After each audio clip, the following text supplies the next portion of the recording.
the best and most independent source of information on the global internet. And today, Putin wants significant progress in the Avdiivka region. Ukrainian forces conducted offensive operations in the Bakhmut area.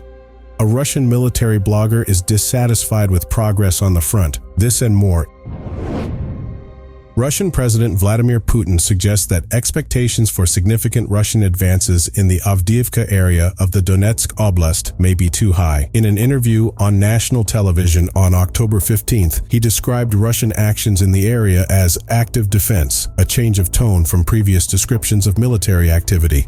Various sources emphasize that despite continuous operations, including artillery fire, Russia's main goal is to weaken the Ukrainian forces in Avdiivka rather than full control over the area. Expectations for significant progress are moderate and would require intense commitment. A gradual decline in the initial optimism regarding the successes in Avdiivka is noticeable in the Russian information space. Although earlier reports suggested impressive Russian advances of more than 10 kilometers, later accounts were more cautious and spoke of difficulties in conducting the advance. Many commentators from Russia emphasize that the fights are intense and exhausting. Reports from October 15th show that despite continued Russian offensive operations, progress in the Avdiivka area is limited. Ukrainian sources indicate that they are repelling numerous Russian attacks in the region, while Russian information suggests that the pace of progress has slowed. Both Ukrainian and Russian observers acknowledge that the expected pace of progress has not been achieved and that Russian losses have been significant. As a result, despite continuous military operations, both Ukrainian and Russian analysts indicate that Russian actions in Avdiivka did not bring the expected results, and the losses were significant.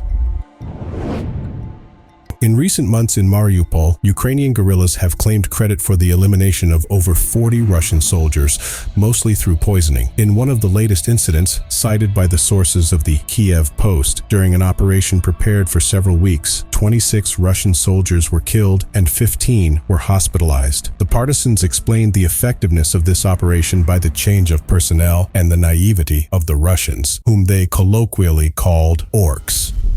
Although the source did not specify the exact location of the incident, it suggested that poison was added to food and that the people responsible and their families are now safe. There have been a number of similar guerrilla activities reported in recent months, including a poisoning that occurred during Navy Day celebrations in August, where 2 officers were killed and 15 people were hospitalized. Additional reports in the summer of 2023 mentioned 5 Russian soldiers who died after drinking tainted alcohol and 8 soldiers found dead in July, 6 of whom had knife wounds and 2 of whom had been shot in the back of the head.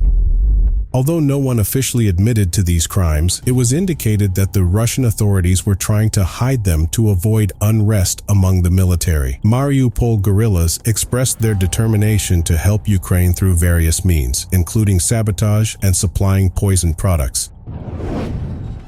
Ukrainian special forces carried out an operation in which they used a HIMARS missile launcher to destroy a Russian drone that had just landed. The command of the Armed Forces of Ukraine shared a video of this operation on its Facebook profile. The footage shows the Russian drone parachuting into a field and then being picked up by a Russian soldier. The camera then records the moment of impact of the rockets from the HIMARS launcher. After the explosion, no one comes out of a nearby building, but 2 people can be seen trying to help. According to information from Ukrainian sources, the operation was carried out on the basis of data provided by the local underground from the occupied territory. The National Resistance Center of Ukraine additionally emphasized in its statement that thanks to this information, it managed to eliminate many intruders and their equipment. A prominent Russian military blogger and frontline commander expressed dissatisfaction with the attitude of the Russian command towards the problems of units at the battalion level. This adds to previous comments by other military bloggers about the troubles in the Russian army. Alexander Khodakovsky, commander of the Vostok Battalion, had already pointed out the difficulties affecting the effectiveness of the combat operations of Russian forces. On October 15th, he stressed that Russian infantry units fighting in Ukraine were struggling with problems such as insufficient counter-battery support, command skills, medical assistance, crew changes, and equipment supplies. He claimed that communication between battalions and higher command was poor, which in one case led to a situation where the battalion was unaware of the attack on the command building and had to act on its own. Another day, October 14th, a military blogger, after agreeing to stop commenting on the activities in Avdiivka, after a few hours drew attention to general problems in the Russian army, such as a lack of ammunition and difficulties in countering Ukrainian drones. These comments suggest that despite obvious efforts to censor information about certain sectors of the front, dissatisfaction with the actions of the Russian military command is growing among soldiers.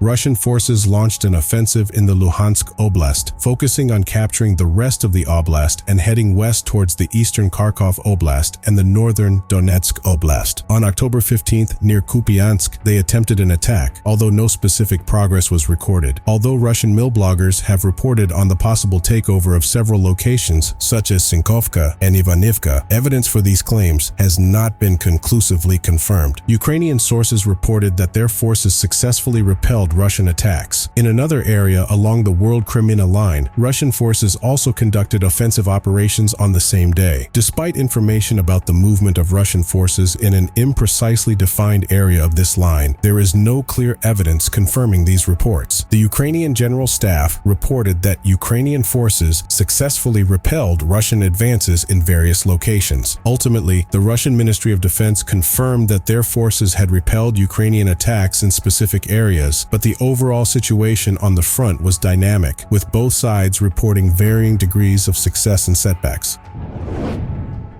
According to information provided by Sky News, on October 15th, a tanker registered under the Liberian flag encountered a sea mine in the Black Sea area near the Romanian coast, as quoted by Reuters. Despite the explosion, the ship named Ali Najafov suffered only minor damage and the crew were uninjured. Maritime expert Yoruk Isik noted that the incident occurred close to the Sulina Channel. An undisclosed Ukrainian source also confirmed the incident to Reuters. Data from October 16th showed that the ship was moving along one of the arms of the Danube Delta.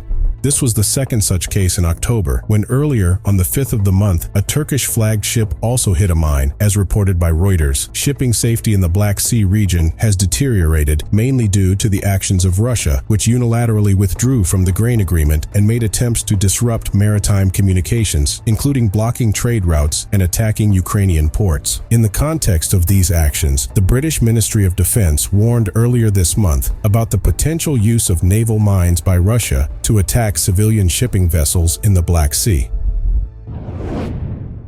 Ukrainian forces conducted offensive operations in the Bakhmut area and in the western part of the Zaporizhia Oblast on October 15th, recording some progress south of Bakhmut. Geolocation data from the same day indicates slightly more advanced Ukrainian positions near the railway line north of Klishchevka, which is 7 kilometers southwest of Bakhmut. Additionally, information from Russian sources speaks of continuous Ukrainian attacks south of Bakhmut along the Klishchiivka-Kurdyumivka-Andriivka line. Military expert from Ukraine, Kostyantin Mashovets, noted that Ukrainian forces took advantage of the recent Russian counterattacks in the western part of the Zaporizhia Oblast to gradually advance in the areas of Kopani, Nesteryanka, and Verbove. However, official Ukrainian sources have not confirmed any progress in the Robotyne-Novoprokopivka-Verbove area so far. In turn, Russian sources report the continuation of Ukrainian offensive actions along this line on October 15th.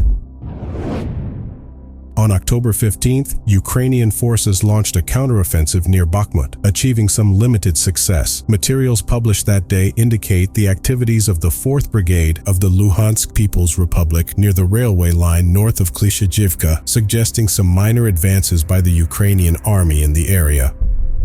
Russian sources emphasized that on the previous day, Ukrainian forces had made some progress towards the railway line near Klishchiivka and Andriivka. In turn, the Russian Ministry of Defense reported that their forces repelled Ukrainian attacks in specific places near Bakhmut. Additionally, various Russian mill bloggers have described fighting in various locations, including Kurdyumovka, Klishchiivka, and Andriivka. One of the mill bloggers presented a video that allegedly shows the activities of the Russian Russian 150th Motorized Rifle Division in the Bakhmut area. Official information from the Ukrainian General Staff shows that their forces successfully repelled 4 Russian attacks south of Bakhmut. On October 16th, during her visit to Kiev, the United States Special Representative for Economic Recovery in Ukraine, Penny Pritzker, met with the President of Ukraine, Volodymyr Zelensky. According to Zelensky's office, during the talks, the President expressed gratitude for the U.S. support for Ukraine in difficult times, especially in the context of Russia's invasion. Zelensky stressed the importance of American aid to ensure Ukraine's macroeconomic stability, attract private investment, and the possibility of using frozen Russian assets to revitalize the economy. He also drew attention to the priority need to rebuild the country despite the ongoing Russian aggression, emphasizing the role of American companies in the reconstruction of the Ukrainian energy sector. This refers to potential actions by Russia that have led to power outages in the past. Special Representative Pritzker, who arrived in Ukraine that day, previously spoke with Prime Minister Denis Shmyhal and met personally with Zelensky in New York, where they discussed key issues regarding the reconstruction of Ukraine.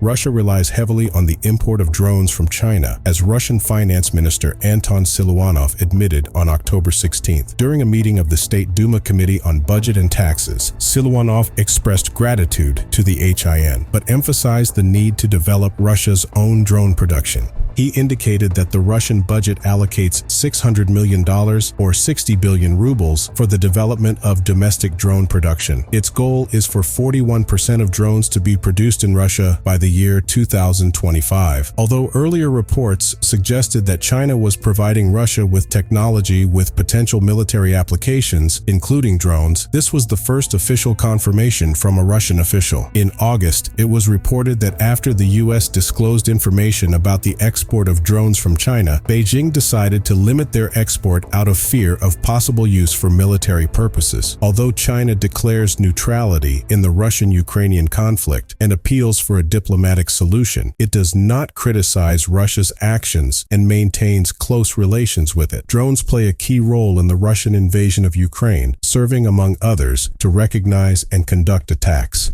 In addition to the Chinese drones, Russia imports Shahed-type kamikaze drones from Iran and is probably creating its own versions of these devices.